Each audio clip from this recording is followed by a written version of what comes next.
Hola a todos. En este video estaremos hablando sobre problemas y modelos. Y queremos hablar sobre esto porque más adelante, por supuesto, estaremos estudiando muchos problemas y intentando resolverlos a través de modelos que son problemas simplificados de la realidad. Ahora, cuando uno habla de un problema, uno lo que se está refiriendo es que hay un objetivo que deseamos alcanzar, una situación que sería preferible a la situación actual. Y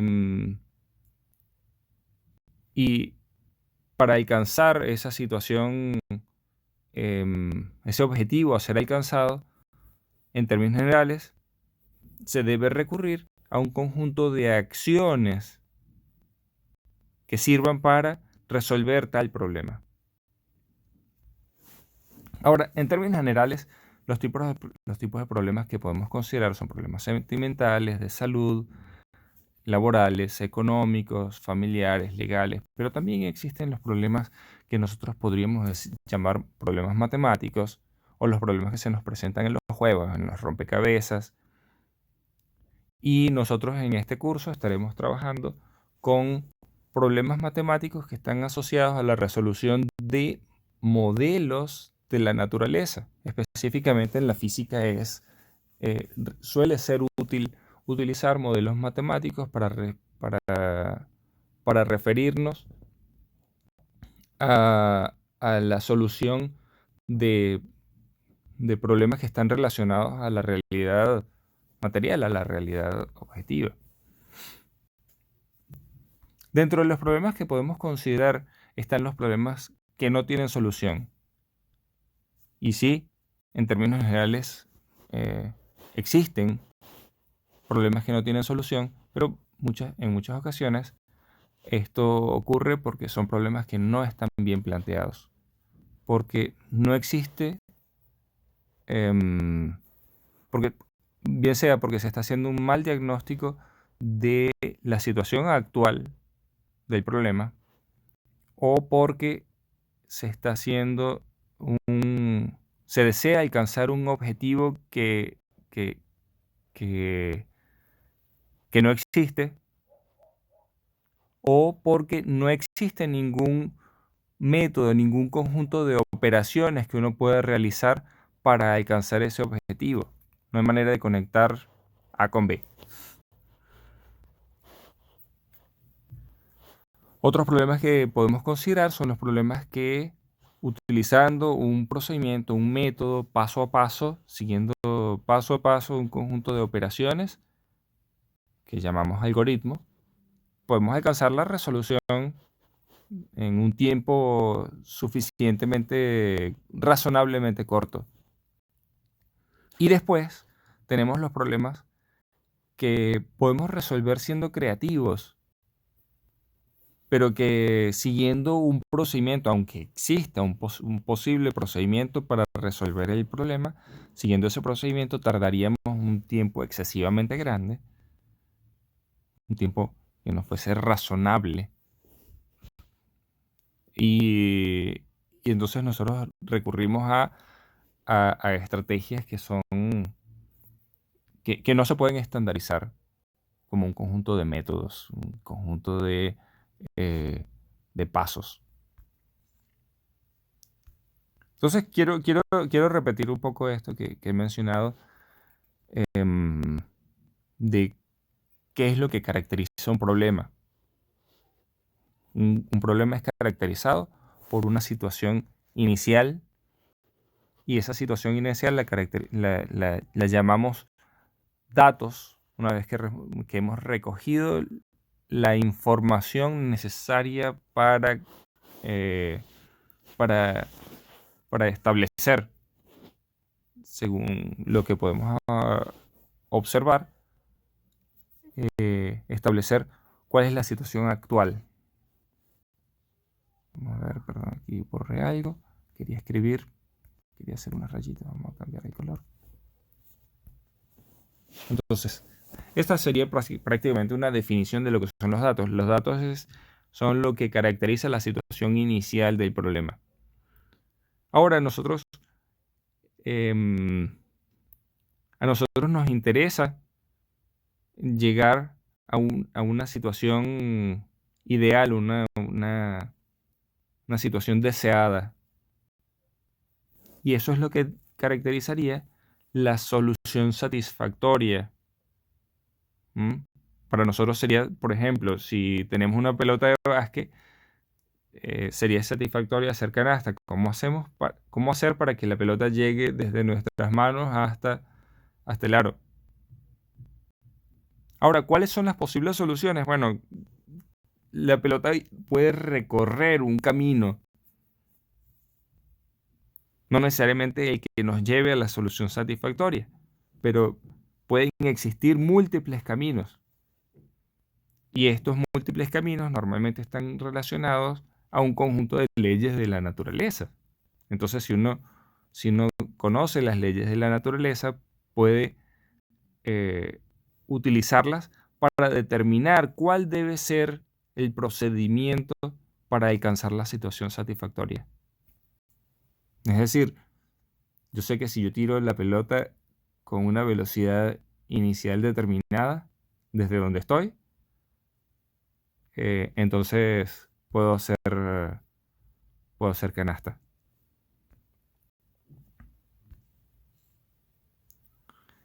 Ahora, en la realidad, fíjense ustedes lo que yo acabo de decir, ¿no?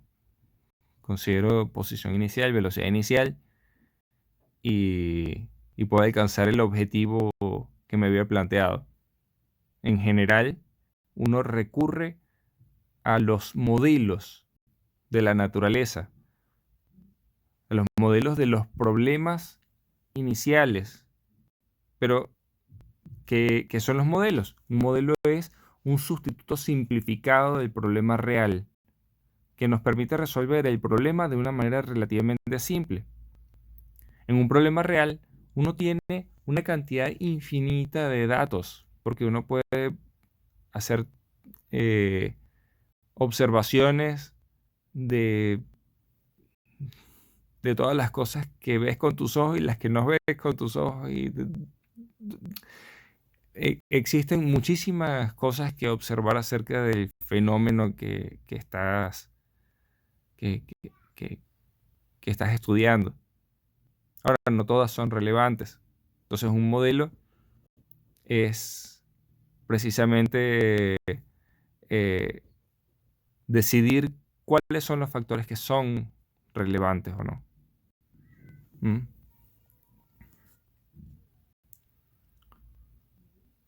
Igualmente, los modelos son problemas y para resolver los problemas modelos, nosotros recurrimos al- a la recolección de datos y determinamos cuáles son las posibles acciones, cuáles son las operaciones y transformaciones que se pueden hacer sobre los datos para llegar a satisfacer las condiciones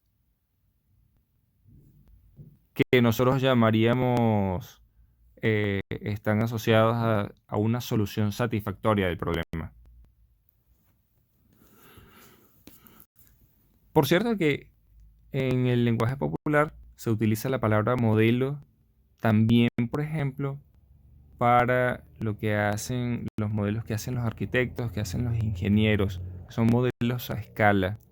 Estos modelos poco tienen que ver con lo que nosotros estamos haciendo aquí. Aquellos modelos tratan de ser lo más parecidos a la realidad. Hacen maquetas y a las maquetas le ponen eh, muñequitos y autitos y arbolitos y pajaritos. Los modelos en la física eh, o en términos generales, los modelos para la resolución de problemas son lo más simplificados posibles de manera que se considera lo indispensable para, para su solución.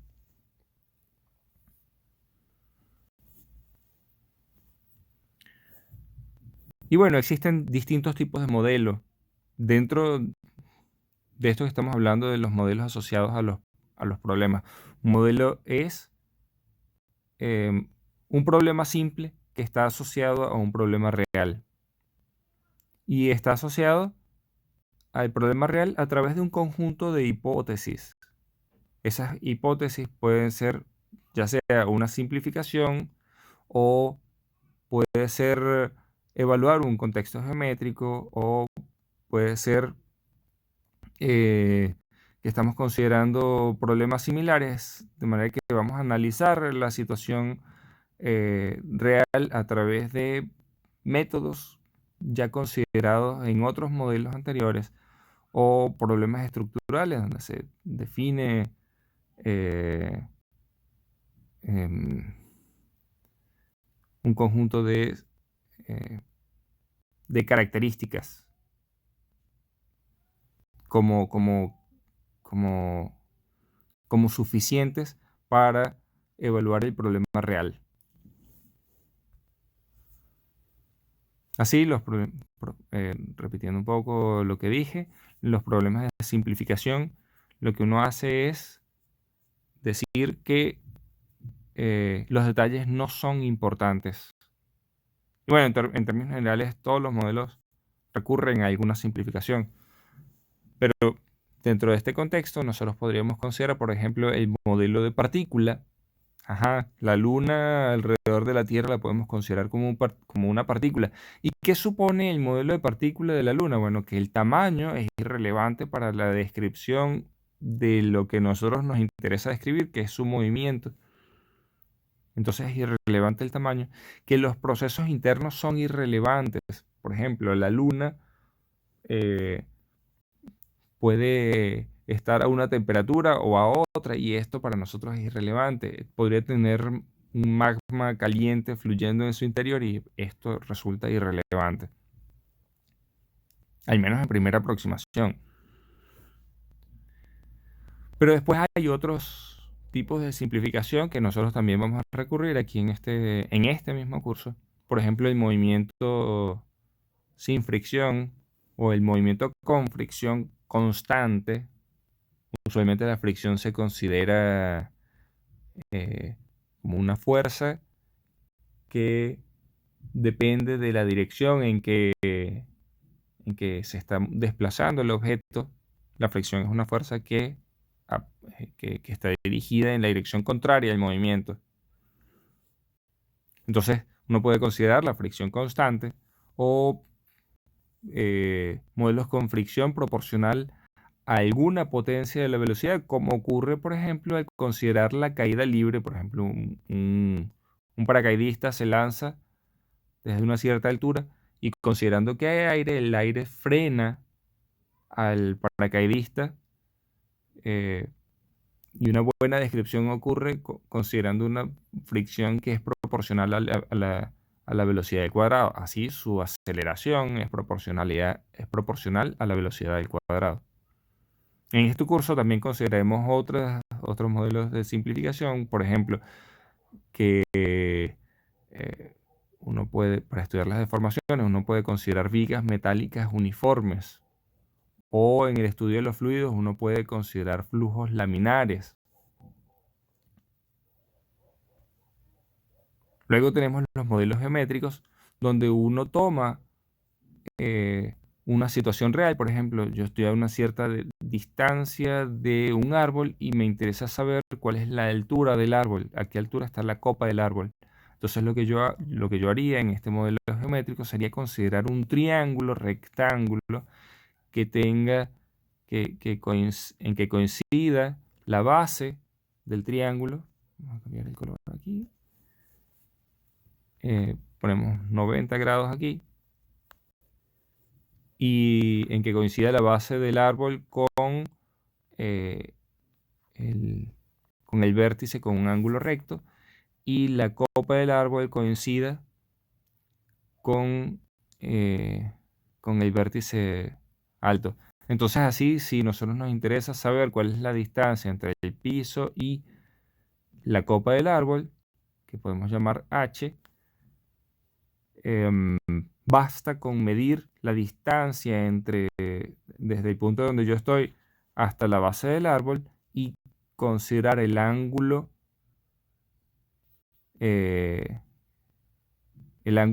asociado al vértice donde se encuentra la persona para utilizar básicamente la definición de tangente, que es cateto opuesto sobre cateto adyacente. Y el cateto adyacente en este caso sería, según dice la figura, 50 metros, y el cateto opuesto sería la cantidad que desconocemos, la altura. Entonces la tangente de 25 grados es igual a la altura sobre los 50 metros. Entonces uno puede despejar, puede multiplicar a ambos lados por 50 metros, se cancelan los 50 metros al lado de la izquierda y así uno puede obtener que h es 50 metros por tangente de 25. Luego tenemos los modelos de análisis que son de un tipo que hemos resuelto antes. Así, yo puedo considerar que en cierto contexto es útil utilizar el modelo de partícula o el modelo de sistema o el modelo de cuerpo rígido, el modelo de ondas. Y entre los modelos estructurales podemos considerar el modelo atómico. Entonces, para describir un átomo uno puede pensar que existe un núcleo y existe un conjunto de electrones girando a su alrededor. Y por supuesto, para realizar una buena descripción, uno podría considerar el contexto matemático asociado a la mecánica cuántica y de esa manera hacer una buena descripción de cómo sería, por ejemplo, la radiación emitida por los átomos. También es así el modelo del universo. Lo mismo puede decirse sobre el modelo del universo. No son modelos, quiero decir, son modelos relativamente complejos. Pero bueno, podríamos considerar entre los modelos estructurales, los modelos de mente, los de la química, uno puede considerar las moléculas, etcétera, modelar los fenómenos en la química utilizando diagramas para representar las moléculas y luego describir de manera efectiva estos fenómenos. También puede hacerlo para la información y montones de otras situaciones. Pero bueno, en todo caso, con esto creo que tenemos suficiente.